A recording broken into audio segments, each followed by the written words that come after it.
Assalamu alaikum everyone, I hope you are doing well. Today I am hosting Dr. Abdulkadir, who is a multilingual academician and an expert in Syria and Iran, specifically studies their culture, region, geopolitics. Awesome. Okay, thank you for the correction. And he studies in this region. So I have a list of questions, a number of questions regarding the Syrian revolution and what's going on still in Syria. So Dr. Abdulkadir, welcome to our studio. Thanks a lot for accepting me. How are you today? Alhamdulillah, I'm fine. How are you? Alhamdulillah. So this is the first time that we are making an English video. I think it will be very beneficial for the English-speaking community. So I'm starting with the first question. It's been a year since the liberation of Damascus and many other districts of Syria. Yet we can still say that the liberation is ongoing, especially in the northern parts of Syria. So first of all, how do you feel about the developments in the region? Actually, I'm so happy about the revolution because it has been since 14 years that we are struggling to help Syrian cause, and they are being killed in front of our eyes. So thousands and tens of thousands of people has been imprisoned in Syria, and they are free now. And even not, we are not talking about the prisons in Syria. The whole country itself was like a prison during that time, during Assad area. And now they are happy, approximately 6 to 10 million people, and that is basically half of the population of Syria. They are free now, and they are coming back to their houses, to their homes, to their villages.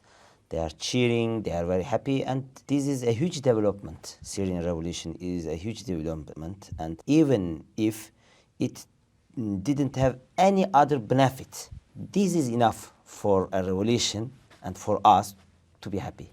To say Alhamdulillah. To say Alhamdulillah. You know, sometimes if you see prisons or places like prison, when you enter, you see a room, and in the corners, you notice that things stand like it's not being touched. So when you visit Syria right now, you see that you understand that feeling, that they have been out of the prison as a country. So Yeah, going true. back to that, why did this movement against the previous government begin, and how did it start? Actually, the Syrian revolution was not the result of the Arabic Spring or other revolutions. Syria had its own consequences during that time. Because after the Ottoman government withdrew from Damascus during 1917, after that France invaded Syria, and they started to build a new country in Damascus, or we call it in Islamic tradition Bilad al-Sham. And they separated the country into pieces to govern it easily.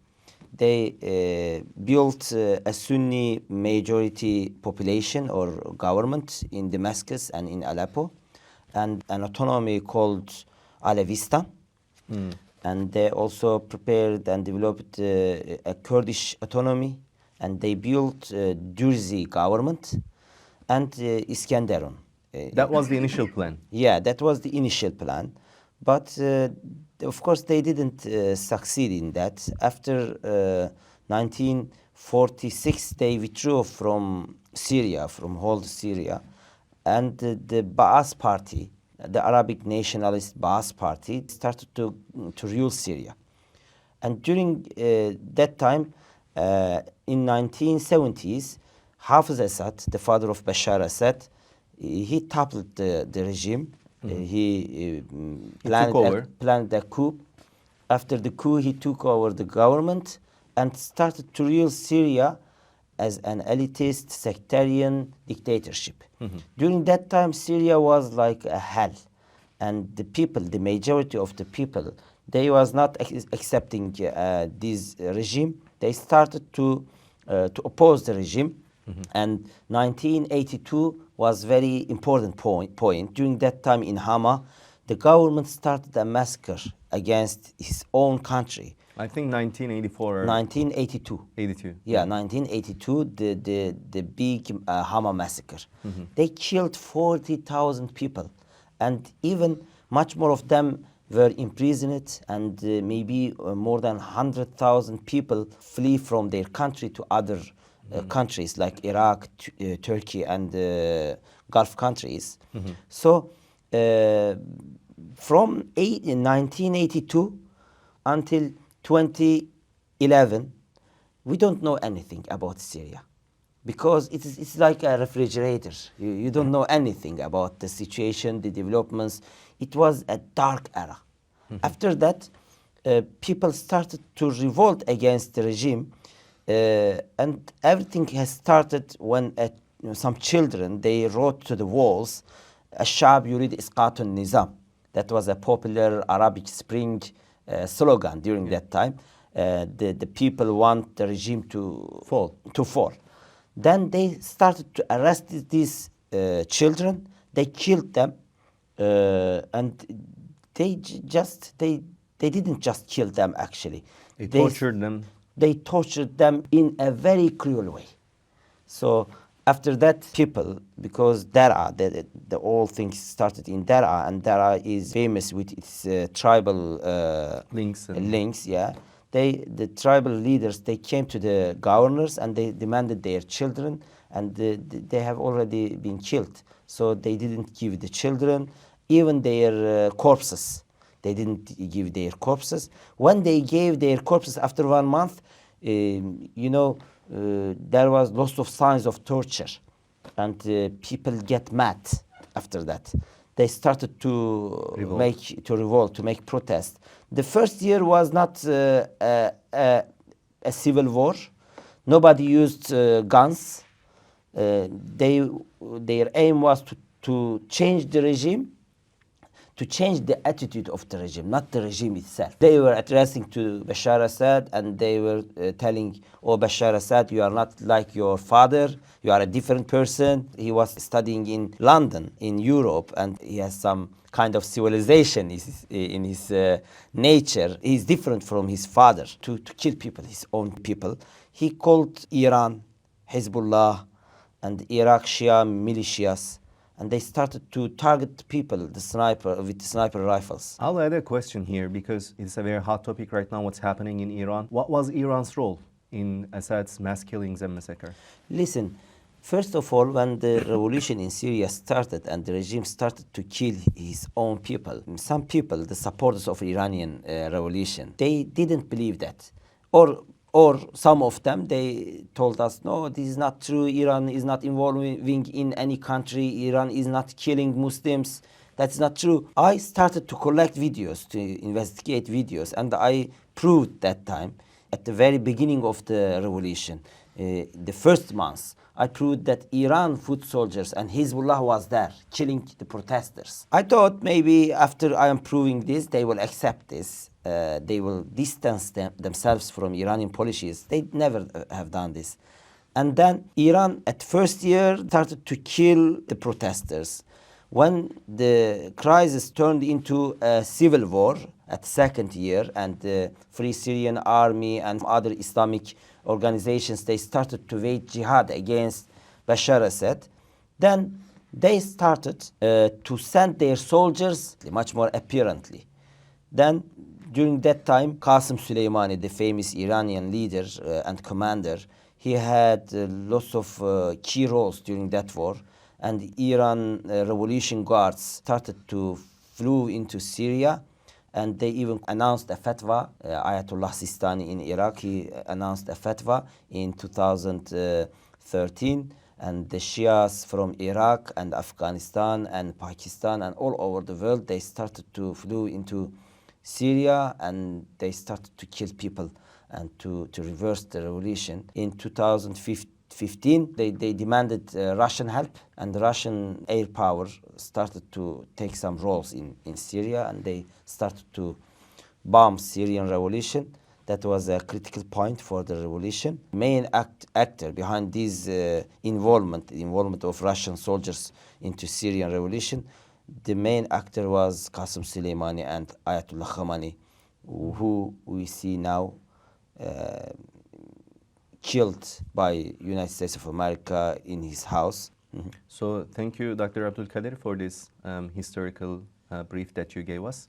So coming closer to today, what we have seen is the opposition forces within around like 14 days they took all the places and made this conquest possible. How was it possible? Actually, I want to check the question first. The question itself is not correct. The opposition forces didn't topple the regime in 14 days. In 14 years plus 14 days. Because they were fighting against the regime with their women, children, what they have at their hands. They started to wage a very difficult war against this tyrannical regime for 14 years. And they sacrificed their best brothers and sisters, maybe much more than 1 million people. Then we are focusing on the last stage of the war. That is not true. And as for the regime, we should not be surprised how the revolutionaries succeeded in 14 days after the last stage of the war.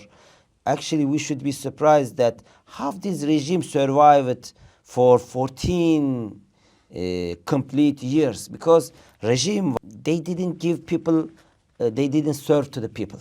The government or the state was collapsed beforehand, but the regime was in power. There is a difference, slight difference between the government, the state and the regime. Correct. The state with its all institutions, they have already collapsed, and Syria didn't have a national army because the nation was not with the regime. The nation was against the regime. So the army was attacking its own nation, and the first enemy for the army was its own nation. And the majority of the Muslims in Syria, they were Orthodox Islam or Sunni Islam, and they were consisting the huge proportion of the Syrian army. They started to leave the army with thousands during the first stage of war. After that, the regime started to a deprivation of the soldiers. They demanded help from Iran, Iraq, Russia. So all these Shia militias and all these other foreign actors, when they started to involve in the war in Syria, there was some militias in power. They started to produce their own rule, not rule of people or rule of government, rule of state, rule of militia, collect taxes from the people. And there was a huge gap between the nation and the government or regime. Then when the revolutionaries first controlled Aleppo, the new Aleppo, and Damascus, people was coming from Damascus to Idlib region for touristic purposes because they have never seen such services in Damascus or in Aleppo. And they didn't have electricity, they didn't have water, even soldiers was not getting their salaries, monthly salaries. So the regime was in a very bad situation, and people was in poverty, and just they didn't have any reason to fight for this regime. Why should we fight for this regime? And they are killing us, serve us. They are producing captagon, drugs. And it is not surprising that the regime collapsed in 14 days during the last stage of the war. It is very interesting that how this regime survived during all these years, these long years. Thank you, Doctor, for your response. Then after all these 14 years, then the real point is, how did it really collapse? The regime, after 2015, started to depend on Iranian and Russian support, and that was very detrimental for the regime. After that, the Russian air forces started to bombard the revolutionaries, and the revolutionaries started to withdraw to some regions, Turkish borders, like Idlib, Elbap, Azaz. And in 2017, the revolution was about to lose the war, the battle. Turkish army started in Syria, and the Turkish army started to build some checkpoints in Idlib and in other cities, border cities. And Turkey started to talk with Russia. We call it Genoa talks and Sochi and Astana talks. During that time, a kind of modus vivendi created by Turkish and Russian political will. This modus vivendi means the sides or the actors will not attack to each other. That was a huge opportunity for the revolutionaries to prepare for a new war. During that time, Russia started to fight in started a war in Ukraine, and it was not the things was not going as planned, and maybe 1 million Russian soldiers killed and wounded. Russia had a huge ammunition problem. They started to withdraw their planes, their ships from Syria, and that was one of the main actors that was helping the regime to be at power. And Russia withdrew from Syria much of its forces. And then after 7th October, when a war started in Gaza, some other wars started between Israel and Hezbollah and Israel and Iran. So during that wars, Iran and Hezbollah, they withdrew their soldiers, their Shia militias from the frontiers. And that was too important opportunity for the new Syrian government or the opposition during that time that we call them, to attack the regime. They were preparing for this war since 4 years or 4 or 5 years with a serious intention. But the regime during that time was sleeping. All these years the regime was, they were thinking that they were really incapable. And they were thinking that Russia and Iran will help them forever. They never tried to make some reform or to develop human rights or to serve to the people. They were getting taxes, but never serving to the people.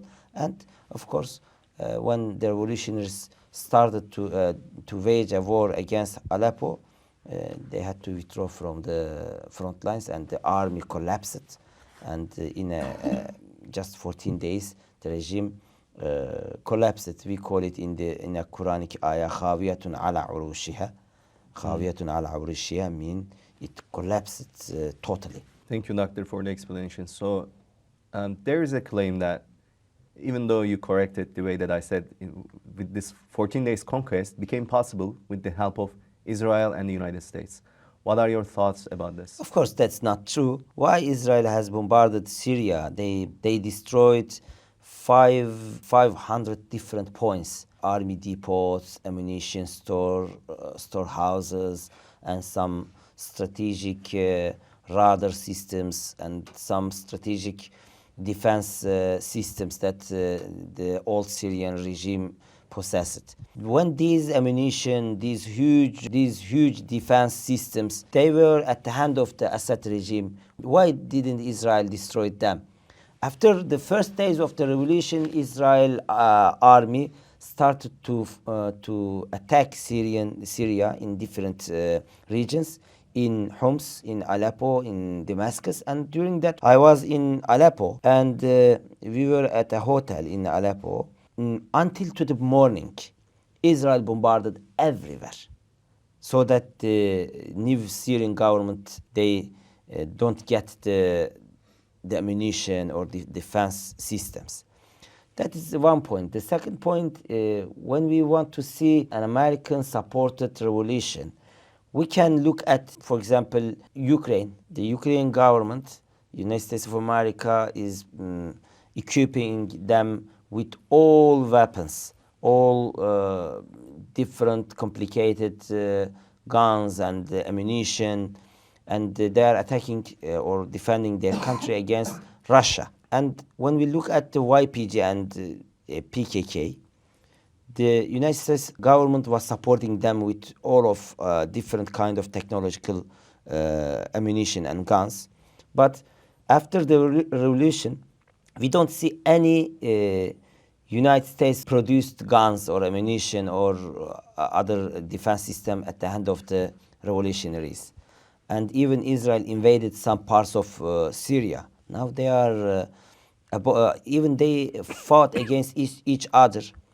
And during the war between Israel and Syria in Sueda, when the local communities supported by Israel started to revolt against the new government, 800 soldiers of the new Syrian government was killed by drone attacks and air force attacks from Israel.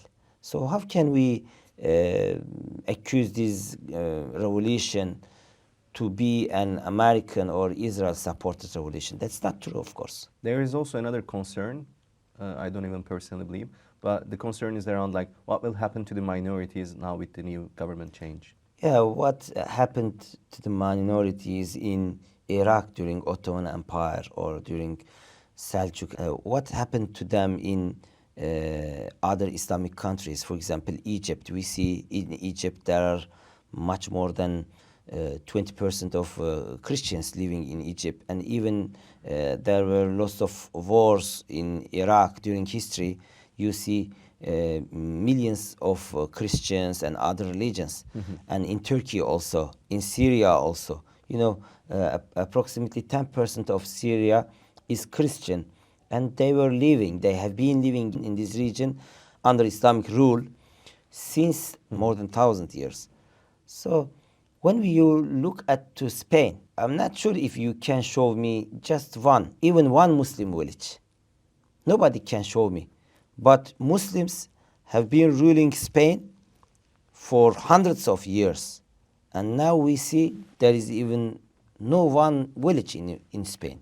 So Islam gives the right of the religious rights and the right of life to the minorities. The new Syrian government has a very good relationship with minorities, with Christians, and with even Druze, and with Ismailites and other minorities, with Kurds, and they are Muslim, of course, but they are different ethnicity. But the new Syrian government is giving everyone their rights. So it's not a big problem for the new Syria, I think. Do you think the new Syrian government acting as a secular state, or do you think they are an Islamic state? Even during Bashar Assad, the new Syria was not secular. And the constitution, approximately 95% of the constitution was Islamic. It was compatible with the Islamic laws. But when we talk about Islamic law, what we think about Islamic law? If Islamic law merely reminds us chopping hands, the killings, the qasas or the hudud, we call it in Islamic terminology, that's not true. Actually, Islamic law or Islamic Sharia is much more than that. There is a huge accumulation of laws and rights in Islamic Sharia. The main aim is to save mind, to save the life, to save the rights of religion, and to save the property of the people. That are the main topics that Islamic law aims to save, to secure. So the Syrian constitution is approximately more than 95% is compatible with Islamic law, and they are trying their best to develop it more. So the question comes, why they are not doing this just now and here? It's not easy, my brother. You know, there are millions of different topics in Syria, different people. They don't accept this, they resist this, and we need a kind of gradual stages to rule wholly the Islamic rule. But you know, now the new Syrian government is ruling according to Islam, to Islamic law, and the third sentence of constitution tells that no rule can be passed from the government or from the parliament against Islamic laws. So that is very clear for the Syrian people. This is not clear for some radical people around the world. They have never been in Syria. They don't know the realities in the field. They are just talking about Syria in front of their computers. That's not such easy, actually. How do you evaluate Ahmed al-Shara so far? He is very successful. He knows Islamic history very well. It is very clear that this person, he is not being manipulated by Israel and by his enemies. He can forgive his opponents very easily, his opponents from inside Syria and outside Syria, and he doesn't seek revenge. Did he release the prisoners in Idlib? Yeah. Political prisoners? Yeah, just last month, most of them was released from Idlib also. And he has examined Islamic history very carefully. And he knows about siyasat al-shar'iyya, we call it Islamic politics. And he likes to ask the opinions of other people, the people around him. And when he has a target or an aim, he is working to that sole aim consistently, and he doesn't look around, actually. So we have a new kind of leader in the Middle East. Ahmed al-Shara is a very different leader. I think he will be very successful, and he even now succeed lots of things in Syria. When he have some problem, for example, PKK in the northern part of Syria, or the Nusayri revolution in Laziqiyya, he is interfering to the developments in a cold blood. And I think these qualities are very important for a political leader, and he is very successful. When we look at his statements, he said that they are not going to be like Afghanistan, and they are not going to fight against Israel. How do you evaluate these statements? The first one, they are not gonna be like Afghanistan. That's true, because Syria is not Afghanistan. There are lots of differences between Syria and Afghanistan. Syria has different culture from Afghanistan. Of course, these two countries are Islamic countries, Muslim countries. But for example, in Afghanistan, you don't see any minorities, Christian or other religions. All of them are Muslim, and just a few percent of Afghanistan is Hazara, Ismailite Hazara. That's all. And Afghanistan is much more tribal than Syria. Syria has no such kind of tribal powers or tribal actors like in Afghanistan. And Syria is much more developed and much more civilized, actually. Not civilized, much more modern country. One of the most important things is that Syria has an Israel as an enemy. Afghanistan doesn't have an Israel as an enemy. When you are fighting against Israel, or when there is a fight against Israel, that means half of the world is your opponent, because they are supporting Israel. Even against Gazan civilians, they are supporting Israel. So the situation in Syria is very sensitive, and the Syrian government is not preferring war against Israel. That is very understandable, because they don't have enough capabilities. They are trying to build an army, an intelligence, a country with all of its governors, and they are trying to develop their capabilities, their military, financial capabilities, and of course they need time to recall their rise in Golan Heights that Israel invaded. So they are trying, and they are preferring to find another way, with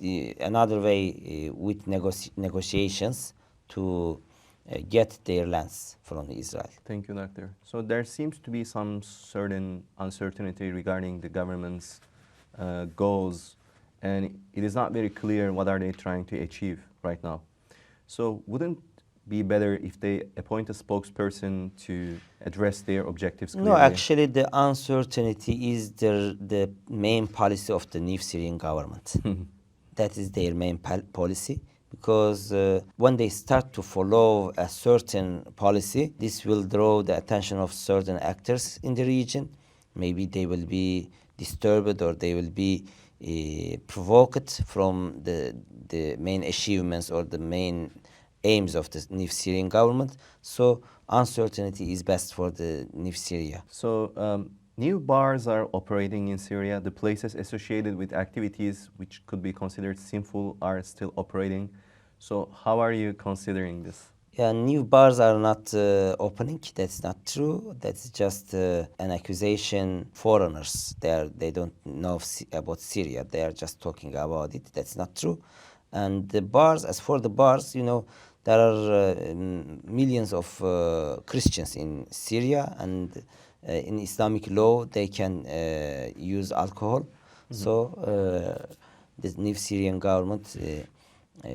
They are not banning alcohol for the Christians. For the current government, how are they running the state? Have they been successful in your eyes in the last year? They are very successful. They have built a huge army. The army now consists of 150,000 soldiers. That is very impressive achievement. And also the new government started to build roads and buildings. They are focusing on energy sector, and they started to give electricity to Aleppo and Damascus 24 hours a day. That is first since the very beginning of the revolution, because the old regime they didn't have the capability to give electricity to people, and they changed the Syrian money. Started to use the new Syrian money, and that's very symbolic. They restored and built mosques, schools, government institutions. They are focusing on these three areas. And the most important thing is that the Syrian government, with its diplomatic connections and diplomatic campaigns, they started to have international recognition. Mm-hmm. That is one of the most important things. Because when you have an international recognition, after that they managed to lift the sanctions against Syria, and this gave an opportunity for international trades and international agreements. So for 1 year, they have done the job of 3 years, 4 years actually. Syrian people are very practical and hardworking. Are former regime soldiers being forgiven? What are your thoughts about this? Most of them forgiven, not all of them. Some people are asking why they are forgiving the former Syrian soldiers. Some people are criticizing these issues. But the Prophet Muhammad sallallahu alaihi wasallam, when he went to Mecca from Medina, conquered Mecca, he have forgiven all of mushriks. So the new Syrian government, they know the situation in Syria. Even during Assad era, the soldiers was Sunni, and they were not. They didn't like the regime. They just didn't have any other choices during that time. So after forgiving all the soldiers, the army started not to resist to the revolution. That was the key for the revolution. Because they knew, okay, they have been forgiven, they started to give up their guns, and they started to go to their houses, and then the revolutionaries, they came to the power. And as for the people, the symbolic people that they have involved in massacres or killings or torture, they are being judged during this time. Another very controversial issue, people have different opinions and sides. What is Turkey's role in this revolution, or did Turkey has any role at all during that? Actually, maybe at the last stage of the role, the Turkish involvement can be discussed, of course. But without Turkey, nobody can claim that without Turkey there could be a revolution, because the revolution, when during the years of 2017, 2016, 2018. The revolution was about to be finished by the regime, and the Turkish army started to enter to the Idlib, and it started to build checkpoints there.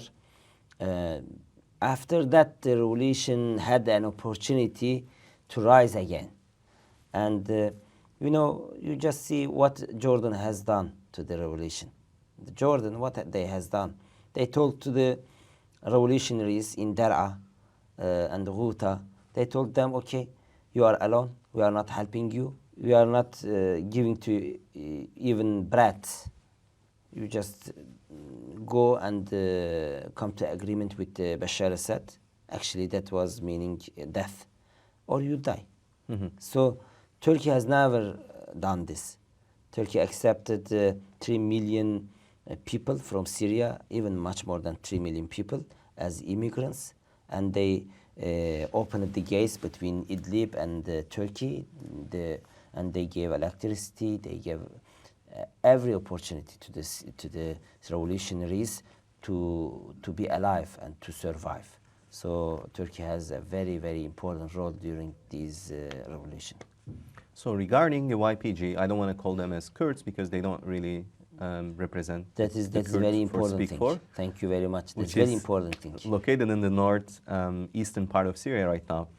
Can they become a state or an independent district, or how the new Syrian government are dealing with them? No, currently? no, that is not possible. The new Syrian government is a central government. They don't want a separate entity in Kurdish regions or in any other regions.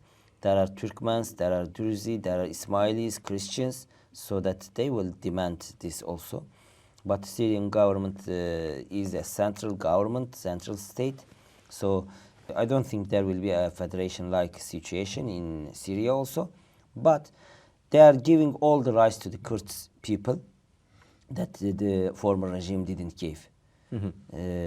Even during the former regime, the Kurdish people, 500,000 of Kurds, they didn't have identity cards. They were not regarded as a citizen also. But the new Syrian government are giving opportunity to the Kurds to study in their languages, to have some governors, Kurdish indecent, and to speak with their language, to teach their culture, to have citizenship and identity.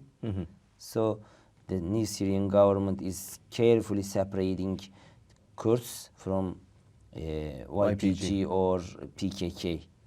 That is also very important. Will the new government act under the supervision of the United States, or will it maintain their independence? Actually, the new government is not under the supervision of Israel or any other country. And when it comes to the Israel, the new government never supports Israel, and they are against Israel. Even they have fought against Israel in Sweden.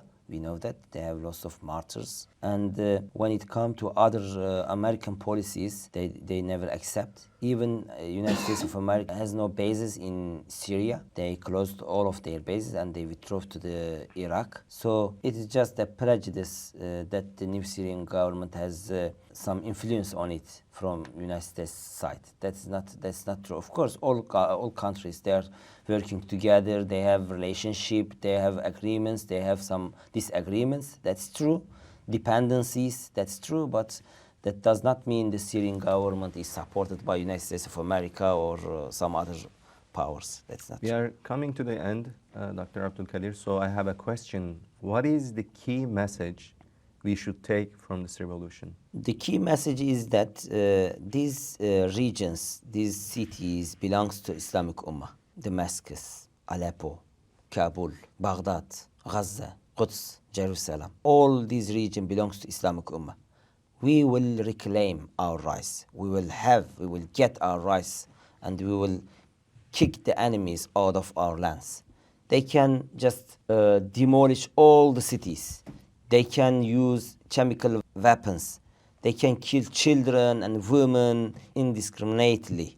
They can do that all. But at the end of the day, we are the real owners of these regions, and we will reclaim and we will win our wars. Even we are powerless, we don't have enough weapons, enough opportunities, and even all of regional governments are fighting against us, like that was just 2 years ago. Russians and Iranians and Iraqis and other actors were fighting against Syrian people. They demolished all the country, but now we are building it. We will build Gaza again. We will build Jerusalem, Quds again. So just demolishing the buildings, killing the people, does not mean these enemies or these invaders will be here forever. Before coming to the end of our video, what are your final words? My final word is that at the last 20 years, United States of America, they withdrew from Afghanistan. You remember they invaded Afghanistan 20 years ago with the help of 46 different countries. That was a huge alliance against Afghanistan. But after 20 years of the war, they had to leave Afghanistan without anything at their hands. And also we witnessed a revolution in Syria. And we are witnessing some other regional wars here. But I think these two development is very symbolic. And in the near future, I hope there will be some other revolutions, some other developments in the region. And you know, Europe is becoming weaker every year. We are talking about the death of the European power nowadays. They have lots of incapabilities in military and financial and some other issues. And the United States of America tries to focus on China also. And we see there are some disagreements between USA and Israel. And American people are trying to get their country, their government from the hands of the Zionists nowadays. We see these disagreements during Epstein talks, Epstein discussions. So the world is waiting another era, another developments, and these developments will help Islamic Ummah to rise again. We are a very powerful Ummah. We have lots of potential, lots of sources. So I think the near future will be an Islamic future. Thank you, Doctor, for being our guest today. And this is the first ever English video that we made together. Yeah, thank you. That was my first English video also. Thank you for accepting me. Thank you for our viewers to come up until this part of the video. And hopefully we will get back to you. Masalam.